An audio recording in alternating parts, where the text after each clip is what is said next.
Բարև ձեզ սիրելի բարեկամներ, դուք դիտում եք Ամեկլուսի Պոստսկրիպտում հաղորդաշարը եւ այսօր իմ զրուցակիցն է նոր ժամանակների կուսակցության նախագահ Արամ Կարապետյանը, շնորհակալություն պարոն Կարապետյան։ Երեկվա իրադարձությունից եմ ուզում սկսեմ, որ Լիբիայի Բենգազի քաղաքում զինված մարդիկ տարբեր զենքերից կրակեցին ամերիկյան հիպոթեզության վրա եւ ցավոք սրտի կան զոհեր, նաեւ դեսպանը Միացյալ Նահանգների եւ այդ պահին ես մտածեցի, բա Բենգազիում ամերիկացիների դոստերը չէին, նրանց, այսպես ասած, դաշնակիցները չէին, ինչու են նրանք կրակում իրենց դաշնակցի վրա։ Շնորհակալություն հրավերի համար, գիտեք, շատ կարևոր հարց է, Հայաստանին չվերաբերվող, բայց շատ կարևոր հարց է։ Գիտեք, այն գործընթացը, որ Ամերիկայի Միացյալ Նահանգները տանում են Մերձավոր Արևելքում, ռուսերեն շատ լավ է հնչում переформатирование, հայերեն վերաձևավորումը մի քիչ այդպեսին չէ։ Յուրաքանչյուր նմանատիպ պրոցեսի մեջ պիտի հաշվի առնել, որ գործում են տարբեր ուժեր եւ գործընթացը, երբ որ դու սկսում ես եւ տանում ես, առավել եւս քաղաքական իսլամի հետ շփումների մեջ շատ դժվար է հաշվարկել, թե վերջ-վերջո ինչով այդ ամենը կավարտվի։ Ես հիմա համոզված եմ, որ Ամերիկայի Միացյալ Նահանգների պաշտոնական իշխանությունները, որոնք այս ամենի մեջ ընդգրկված են, մինչև վերջ չեն կարողանում հաշվարկել, թե ինչ կլինի նույն Եգիպտոսում, ինչ կլինի Եմենում, ինչ կլինի Լիբիայում եւ Սիրիայում եւ առավել եւս եթե Պարսկաստանի հետ կապված խնդիրներ սկսեն։ Դրա համար աշխարհում կա երկու հիմա ուղղվածություն, որը քաղաքական մտքի, գեոքաղաքական մտքի մեջ իր բախումների մեջ է։ Մի մասը ասում է, որ այս ամենը անում են ազգային պետությունները, այսինքն Ամերիկայի Միացյալ Նահանգները, ՆԱՏՕ-ն եւ այլն։ Մի մասը ասում է, որ դա անում են ոչ ֆորմալ կառույցները, որոնք ներկայացված են տարբեր երկրներում, եւ այս երկու ուղղվածությունների բախման մեջ պիտի ծնվի ճշմարտությունը, վերջ-վերջո այդ քաոսը ով է ուզում տանել։ Լիբիայում հիմա գործում է 40-ից ավել տարբեր խմբավորում։ 4 բավականաչափ տիտուլ ունի, այսպես ասած, հա, այնտեղ ընդգրկված ազգությունները հիմա կիսում են նավթային, ուրեմն շռայլությունները, փորձում են որոշել երկրի ապագա կառուցվածքը, փաստացիորեն կենտրոնական երկիր որպես այդպեսին չկա։ Հիմա այդ 40 խմբավորումներից ոչ մեկն է գործողություն, որ կողմից եւ որ կողմն է կատարել գործողություն։ Ես կարծում եմ նույնիսկ Ամերիկայի Միացյալ Նահանգները մինչև չգիտի։ Իրենք չունեն անալիտիկ կենտրոններ եւ այլն, որ որոշեն իրենց գլխին, այսպես ասած, փորձանք չսարքեն։ Պարոն Աբրամյան, իհարկե ունեն, ամեն ինչ ունեն եւ նորից ես իզուտ չասեցի եւ սրա մեջ ինչպես տեսակ դեռ չխորացա, ես իզուտ չասեցի, որ երկու ուղղվածություն է աշխարհում գնում, որ դա անում են որոշակի ազգային պետություններ, իր կառավարությունները եւ այն ինչ որ մենք տեսնում ենք ձեր հետ եւ այն ինչ տեսնում է ժողովուրդը, իշխանությունները, Օբամա եւ այլն։ Եվ կա երկրորդ կարծիքը, որ այս ամենը անում են ոչ ֆորմալ կառույցներ, որոնք ներկայացված են բոլոր երկրներում, ոչ ֆորմալ կառույցների, այսպես կոչված ոչ երևացող իշխանության գործողությունները անալիզ անել, դա շատ վատ խնդիր է։ Սիրիայում նույնպես դա տեղի անում եւ դա արդեն հայերիս հետ այնուամենայնիվ ինչ որ առնչություն ունի։ Դուք նույն բացատրությունը կտաք մոտավորապես ինչ որ Լիբիայում եւ մնացած տեղերում։ Գիտեք, ես ժամանակին շատ կարևոր մի քանի կենտրոնների եւ թերթերի խնդրանքով փորձել եմ անել անալիզ հենց դրա, որովհետեւ յուրաքանչյուր թե հեղափոխություն, թե գործողություն,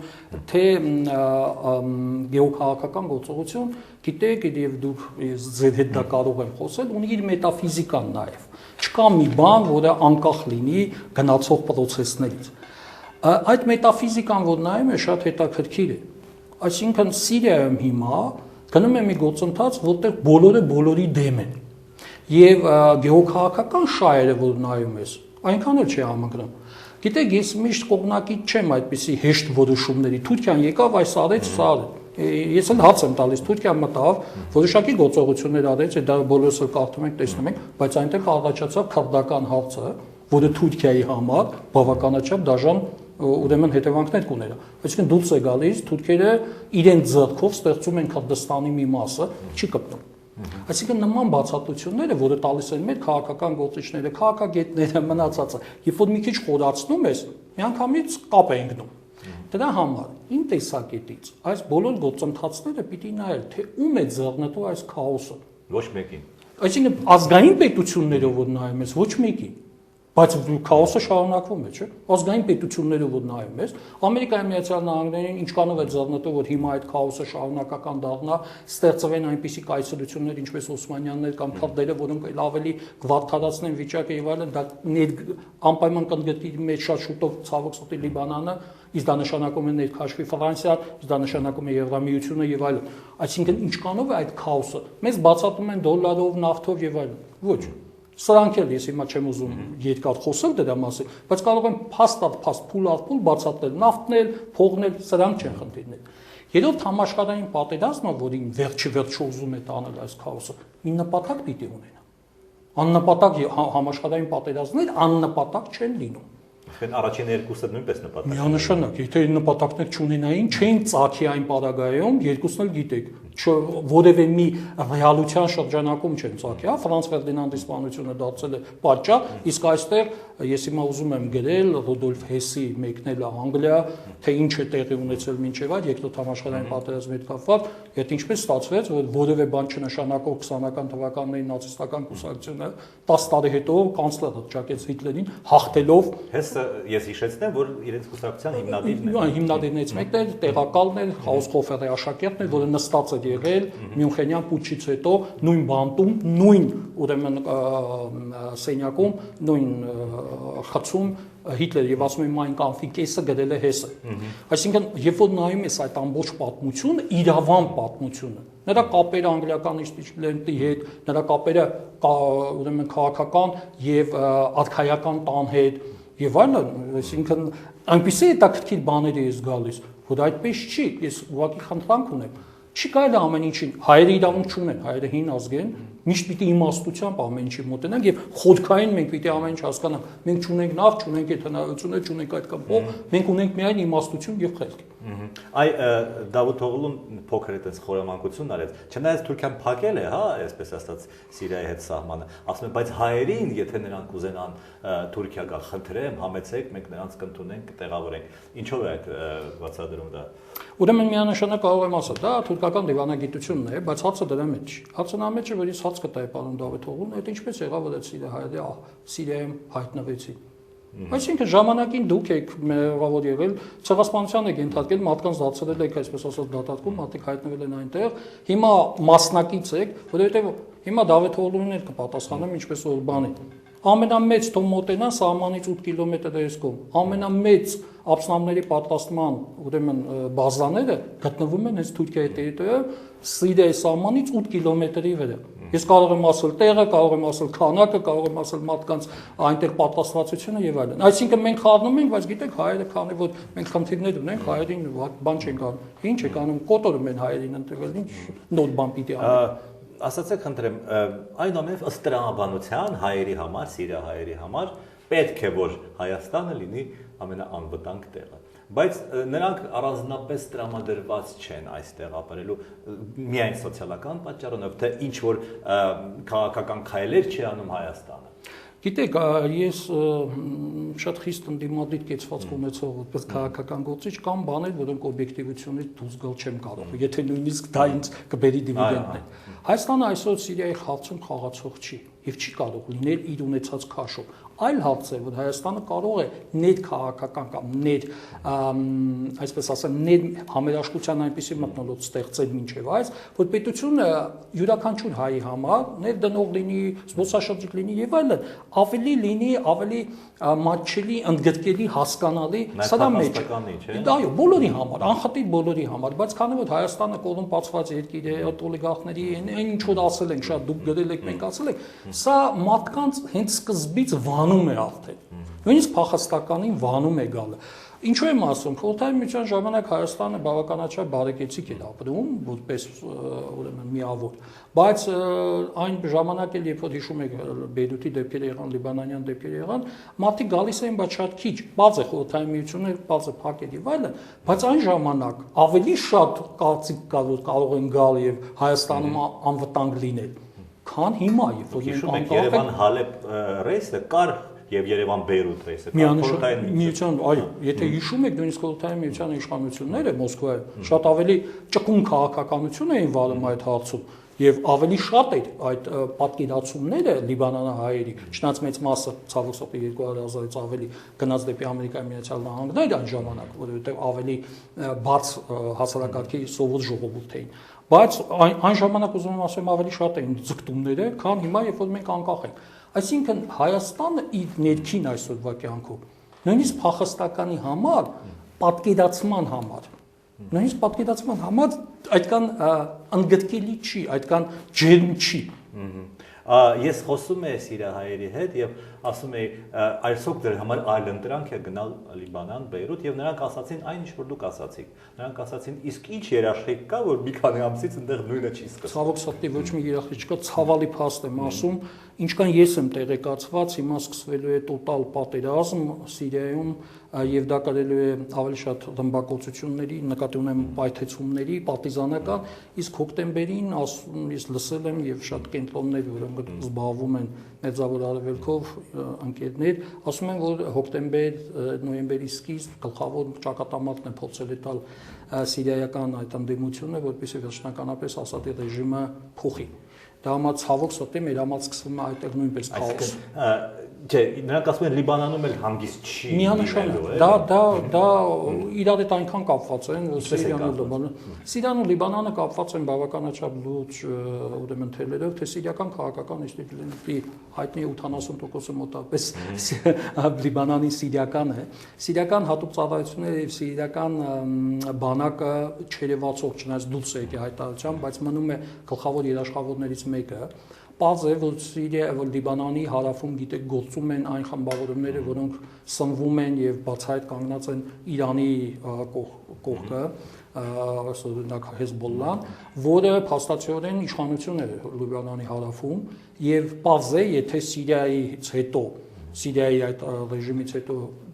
ամեն ինչ գնալու է դեպի Պարսկաստան, իսկ գնալու է ցավոք սրտի, մենք պարզ է, որ Լիբանանն էլ է ահավոր խառնվելու եւ ներգրավելու։ Ցավալի է, դրա համար էլ ես վերջերս իմ 3 ստատուսից մեջ գրել եմ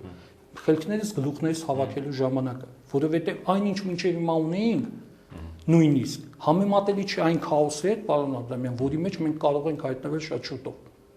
Այնինչ մենք տեսել ենք։ Դուք ասում եք խաղացող չեք, ինչպես պետք է դիմագրավենք այդ քաոսին։ Ուրեմն երկու կարևորագույն հանգամանք մենք պիտի անենք։ Առաջինը մենք ներքաղաքական կյանքում արդեն այս ճահիճով, այս համակարգով, այս ինչ որ ունենք, ոչ մի բան էլ չեն կարողանալու դիմագրավենք։ Ուրեմն մենք այս համակարգի փոխելու խնդիր ունենք։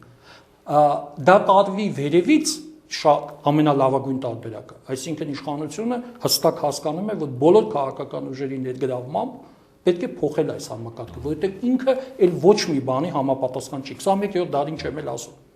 Այսինքն նոր որակ, սա մի խնդիրն է, որը պիտի ուժեղացնի ներքին դիմադրողականությունը մեր։ Եվ երկրորդ մեզ գեոքաղաքական ցածկ է պետք։ Որպեսզի մենք կարողանանք գեոքաղաքական ցածկ կատարել, մենք պիտի հստակ հասկանանք գործընթացները, որոնք գնալու են մեր շուրջ։ Էլ չի լինելու այնպես, համ ՆԱՏՕ-ի հետ ենք լավ, համ Ռուսաստանի հետ ենք լավ, համ Պարսկաստանի հետ ենք լավ, վերջացավ այդ լավ բոլորի հետ լավ սկզբունքը։ Մեզ պետք է կողմնորոշում հստակ, որպեսզի չընկնենք 18 թվականի օրը։ Ես հիմա կգրեմ դրա մասին, թե 18 թվականին ինչ առաջարկ էին անում ռուսական արդեն նոր ՌՍՖՍ-ի ներկայացուցիչները նույն Դրաստամատ Կանայանին, որից ինքը հրաժարվեց, հետո իր գրքում գրեց, որ շատ սխալ արեց, որ հրաժարվեց։ Բայց ինքը ավելի շատ էր։ Նրանք առաջարկում էին, դրոն էլ ասում էր, չէ, 7 վիլայետ տվեք, երկուսը հերիք չի։ Ոչ, ասեմ, պարոն Աբրահամյան, Լեգրանի հետ բանակցությունների մեջ արդեն, եթե Դրաստամատ Կանայանը, որը իրավամբ շատ բան է արել Հայաստանի համար, քաղաքական ճիշտ ուղղվածության մեջ լիներ եւ այն ժամանակ համաձայնվեր խորհրդայնանայինք մենք ավելի վաղ կամ Բաքուն 70,000 կիլոմետր Հայաստան կունենայինք։ Շատ լավ,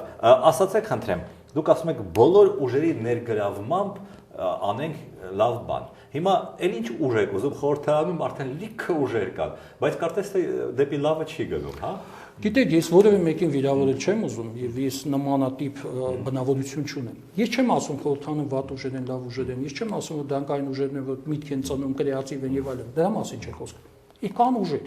բայց այդ ուժերը որևէ մի բանի շուրջ հիմա բանավիճում են։ Այսինքն պիտի լինի ամեն օր բանավիճում են։ Ինչի շուրջ են բանավիճում։ Վերահսկիչ պալատի հաշվետվության շուրջ։ Գիտեք, շատ լավ են անում, դա իրենց մի գործընթացներն են, բան Աբրամյան։ Կարող եմ ասել դա նույնպես։ Հայաստանի ամենամեծ քաղաքական փորձությունը եւ այս գաղջ մթնոլորտի արտահայտությունը գիտեք որն է։ Որ հատվածակայնությունը արդեն հասել է մինչև վերջին մարտը։ Կիսվել են 3 նախագահները շուրջ խմբեր եւ որևէ օբյեկտիվ քննարկում չես կարողանում անցկացնել։ Եթե դու օբյեկտիվ քննարկման մեջ կողմ ես Լևոն Տեր-Պետրոսյանին, այն երկուսը ուրեմն դեմ են, կամ եթե դու դեմ ես Լևոն Տեր-Պետրոսյանին, այն երկուսը կողմ են եւ այլն։ Այսինքն, որպեսզի հայկական քաղաքական դաշտը կրեատիվ կարողանա առաջ շարժվել, դիմագրավել այս ամեն ինչին, գաղափարներ մեջտեղ բերել, այդ գաղափարների իրագործումը նախագծել, ինքը պիտի կարողանա օբյեկտիվ քննարկումներ կազմակերպել։ Մեր մոտ ոչ խորհրդարանում, ոչ խորհրդարանից դուրս, ոչ որևէ մի սրճարանում օբյեկտիվ քննարկում տեղի չի ունենում։ Դու չես կարող։ Առաջինը սկսեմ նրանից, որ թողներով լինեն, քաղաքագիտական եւ քաղաքական գործիչների մակարդակը շատ ցածր է։ Ոչ մի արգումենտ չի ասում։ Բան ես ասում ես Վիկտոր Օրբանի ազգանունը այսպես է։ Ասում է հետո ինչ ՆԱՏՕ-ն եւ այլն, ասում ես տղա ջան, կան արգումենտներ։ Դուք եթե որևէ մի վեճի մեջ որևէ արգումենտ չեք բերելու, դա վիրտուալ վեճ է։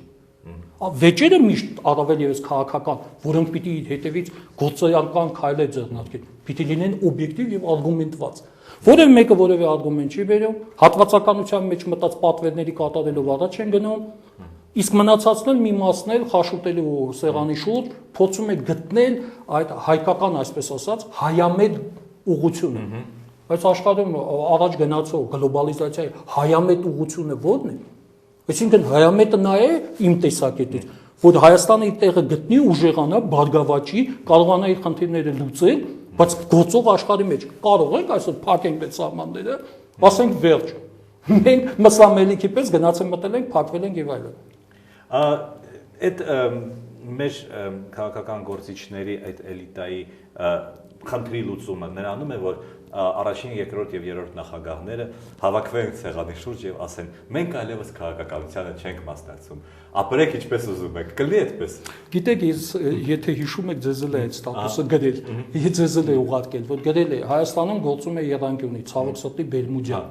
Այսինքն դուք ճիշտ եք շնում։ Եթե այդ 3 նախագահները կարողանան հավաքվել մի անգամ, եթե ուզում են մեր ժողովրդին եւ հայրենիքին օգուտ տալ եւ ասեն, գիտեք, մենք էլ չենք զբաղվելու 20 տարին բավարար է, մենք կայացնել ենք երկիրը, լավ ենք կայացնել, վատ ենք կայացնել, ճիշտ ենք եղել, սխալ ենք եղել, շատ բաներ այնպես չեն կարել կայացնել ենք։ Մենք որոշել ենք 20 տարուց հետո երկիրը հանձնենք նոր ուժերի, որոնք ավելի երիտասարդ են, որոնք ավելի կրեատիվ են, թող դա չլինի Արամ Կարապետյան, թող լինի ով ուզում է, բայց որոնք ավելի այսօրվա իրավիճակին համապատասխան են, ավելի ինտելեկտուալ են, ավելի հատվածականության մեջ ընդգրկված չեն, ավելի ազատ են մտքերն արտահայտելու, որովհետև միայն ազատ մարդը, չէ՞ պարոն Աբրամյան, կարող է այդ մտքերը մեջտեղ բերել, քննարկել, քննարկումների մեջ ազատ լինել, այդ նախկինի մաղձով տարապող չլինել։ Դու այն ժամանակ ինձ չես նշանակել պաշտոնի, դու իմ բարեկամին գործից հանես եւ այլ մի հատ sense գիտեք բամբասանքներ, ագահություն, այս ամեն ինչը գալիս է, այս երկիրը ուտում է ամբողջությամբ։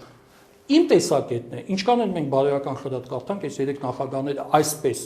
հիմնովին իրենց այսպես ասած հոժար կամքով դա չեն անելու։ Դա մալ ես միշտ ասում եմ, Բերմուջյան Եղանկյունից դուրս գալը մի ճանապարհ ունի։ Նստենք եւ ուղիղ քշենք մինչեւ վերջ։ Վերջին հարցը, որը ձեզ հաստատ բոլոր պատանի լրագրողները տալիս են, երբ որ ձեզ հանդիպում են, ես էլ եմ տալու, որտեվ հեռուստադիտողը ինձ չի հասկանա։ Դուք առաջադրվելու եք ուրեմն առաջիկա նախագահական ընտրություններին։ Առաջադրվելու եմ եւ շատ շնորհակալ եմ, շատ շատերն են ինձ այդ հարցը տալիս, բայց ասեմ, որ ինչպես միշտ ես գիտեմ արդեն, ուղղակի գիտեմ, որ խնդիրներ են առաջացնելու իշխանությունները գրանցման հետ կապված։ Էլի։ Ցավոք սրտի էլի։ Շնորհակալություն, պարոն Կարապետյան։ Սիրելի բարեկամներ, իմ զրուցակիցներ նոր ժամանակներ կուսակցության նախագահ Արամ Կարապետյանը, վաղը նորից կհանդիպենք, ցտեսություն։